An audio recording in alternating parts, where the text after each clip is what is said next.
So, ఇప్పుడు ఇలా చూసుకుంటే పాలెగాళ్ళనేది వారసత్వంగా వచ్చేదా? లేదంటే వాళ్ళు బలమున్నోడిదే రాజ్యంలాగా ఎవడు ఆధిపత్యం ఉంటే వాడు తీసుకునేవాళ్ళా? ఇది దీనికి వారసత్వం ఏం లేదు. బలమున్నోడిదే రాజ్యం. ఎందుకంటే వీళ్ళకేమీ ఏ ఏమంటారు? ఏ రాజు ఎవరు ఇచ్చిందేమి కాదు.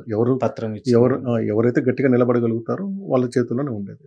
ఎప్పటికది ఉంది. అంతే ఉంటుంది. సో, వీళ్ళు రాజ్యం యొక్క రెవెన్యూ వ్యవస్థలో గాని, లేదంటే ఫినాన్షియల్ సిస్టమ్‌లో గాని భాగం వీళ్ళ తక్కువ. పాత్ర చాలా చాలా మైన్యూట్. నెగ్లిజిబుల్. యాహ్! మరి ఇలాంటి వ్యవస్థ కర్ణాటక మనకు హంపి కర్ణాటక కేంద్రం, ఈ ప్రస్తుత బళ్ళారి కేంద్రం. అప్పట్లో రాయలసీమ గాని, ఇప్పుడు కర్ణాటక. మైసూరు కర్ణాటకే. ఇలా ఉన్నా గూడా రాయలసీమ పాలెగాళ్ళనేది ఎందుకు దగ్గరకొచ్చి రాయలసీమలోకి స్థిరపడింది? ఓహ్!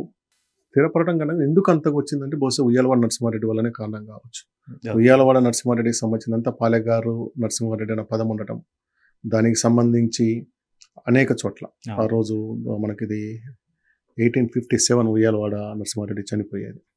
47. 40 1847. 57 అంటే స్వతంత్ర పోరాటానికి మొదటి దానికన్నా 10 ఏళ్ల ముందు. 10 ఏళ్ల ముందు. 47 అంటే. అవును.